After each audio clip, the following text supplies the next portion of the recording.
Hey everyone, and welcome. So today we're going to talk about this powerful two-word theory that has kind of taken the internet by storm because of its life-changing impact. It's a really simple shift in your mindset that promises to free you from all that stress and, get this, give you back control.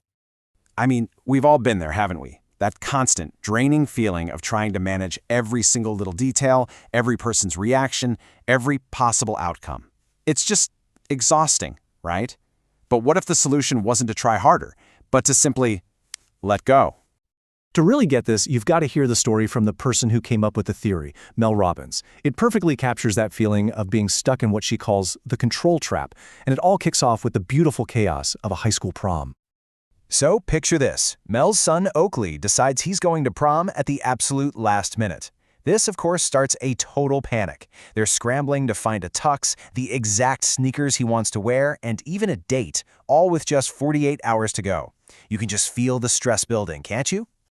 Okay, so on the way out the door, Mel grabs this beautiful corsage she'd ordered for his date. But Oakley is super clear. Mom, she doesn't want a corsage. Do not bring that. But Mel, caught in that mom mode of needing to manage everything, she just couldn't help herself. She brings it anyway, just in case. Oh, the tension.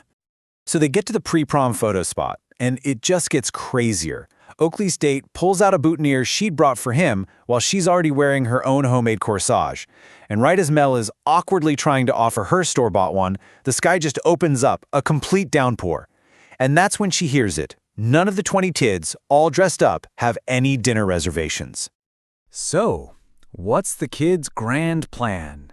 They all decide to go to Amigos Taqueria, a tiny little taco joint with maybe 4 tables inside. I mean, 20 kids in tuxes and gowns in a rainstorm planning to cram into a place the size of a shed. For Mel, this was it. This was peak stress, and she was just about to step in and fix the whole thing. But right at that moment, just as she's about to micromanage the entire evening, her daughter Kendall, who is home from college, grabs her arm, looks her right in the eyes, and says 2 simple words that literally changed everything. Let them. And Mel, she pushes back, but they'll get soaked. His new sneakers will be ruined. And Kendall just calmly repeats, let them get soaked. Let them get ruined. It's their prom, not yours. Just drop it. And that was the big epiphany. And that really is the heart of the theory. It's not about being passive or just giving up. It's about realizing that you were never actually in control of their choices to begin with. It's about letting go of that illusion of control. And the effect was immediate. Mel said it was like a physical feeling, a softening. The frantic voice in her head that was trying to control the whole situation just stopped. Instead of managing her son's night, she just gave him $40 for tacos and told him to have an amazing time. That freedom was instant. But releasing control is really just the first step. Let them is only half of the equation. The second part, let me, well, that's where you stop giving your power away and you start taking it back for yourself. So, sometime later, Mel is just scrolling through social media, you know how it is, and boom, she sees a photo of some old friends on this really fun weekend trip without her. And instantly, that familiar pit in your stomach, right? Rejection, insecurity, confusion. Why wasn't I included? Did I do something wrong? This is where you can really see the power dynamic at play. When you react with jealousy or insecurity, it's like you're on the downside of the seesaw. You're powerless. But the second you say, you know what, let them go without me, you get your power back. You're no longer letting their actions control how you feel. And this is the critical move. After you say let them, you have to immediately follow it up with let me. The focus totally shifts from what they did to what you can do. So instead of spiraling, Mel realized, hey, I haven't really been making an effort.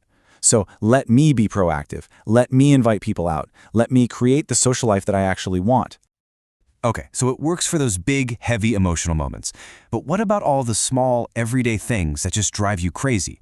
This is where the theory becomes a tool for protecting your peace, your mental energy, every single day. You know exactly what I'm talking about, right? The cashier who's moving at a glacial pace when you're in a huge hurry, the person coughing all over the place on a packed flight. These little things can trigger this huge stress response, and suddenly you're agitated, annoyed, and your whole day feels hijacked by something you have zero control over. Let's get into the brain science here for a sec, because it's pretty cool.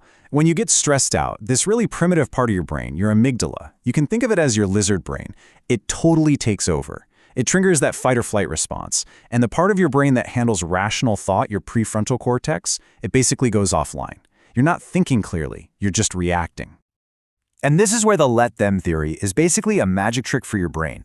By just saying, let them be slow, or let them cough, you interrupt that automatic stress response. You immediately pivot your focus away from the thing you can't control and back to the only thing you can control, yourself.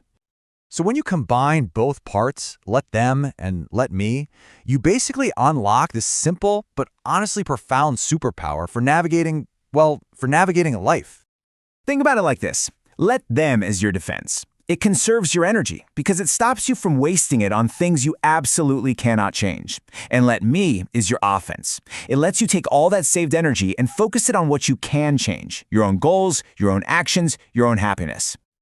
Ultimately, this whole theory is about a fundamental shift in perspective. The problem isn't your friends for not inviting you or your son for wanting tacos instead of a fancy dinner. The problem is giving away your power to situations you can't control. When you stop making other people the problem, your relationships get better and you gain this incredible sense of freedom. And in the end, it all just comes down to this. 2 words. That's really it. So I'll just leave you with this thought. We spend so much of our lives trying to get more control, right? But what if real power, what if true freedom comes from having the wisdom to recognize what was never yours to control in the first place? Give it a try. The next time you feel that stress bubbling up, just whisper to yourself, let them.